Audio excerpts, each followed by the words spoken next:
My confidence has always remained the same. If you don't believe in yourself, you're in the wrong sport. And if you don't believe in yourself, then who else will? I got in this sport to be the champion, and I've had my eyes set on a 135-pound belt since the day Dana White allowed women into the UFC. So I'm not going to stop until I get there. And getting a title shot will be a consequence of all of the hurdles that I've had to overcome as far as taking all these other fights and not getting a title shot. So I'm ready for my crack at the belt. But first things first, I got to take care of business. I want to fight the best in the world, and that's Valentina Shevchenko. She's ranked ahead of me, and I'm ready to put my skill set on the line. I'm ready to go and die. And so if you're ready to die, you're ready to fight, and you're ready to win. And I'm definitely ready for all those things. I'm the baby of four, and my brothers and sisters beat the crap out of me, and so did all my cousins. I was always getting the tail end of a lot of beatings. I didn't quite realize my own strength until I threw my first punch in a women's cardio kickboxing class to lose some weight.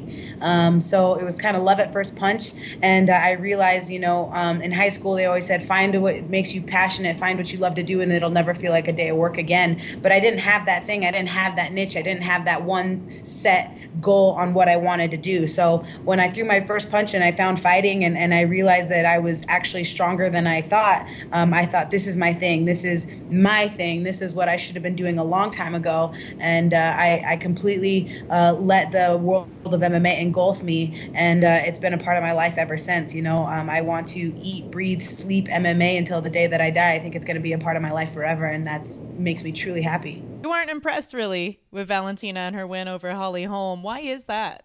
I felt kind of like it was like a you go and then I'll go and then you go and then I'll go type of fight. You know what I mean? I think that that's probably good for both of them because they both come from stand-up backgrounds and they both come from, a stand-up kind of sparring type of background. But I'm a fighter through and through, and so I'm going to kick, punch, scream, gouge your eyeballs out, and stab them too if I have to. I'm going to do whatever it takes in order to finish the fight. And I felt like they were kind of just point sparring more or less in there. So that's just not my style. It is their style of fighting, and you got to respect that. And I respect both athletes very much. And how do you feel about Amanda right now as the champion of the division? The girl that I just beat the brakes off of her. So I feel pretty good about that as far as how I line up with her.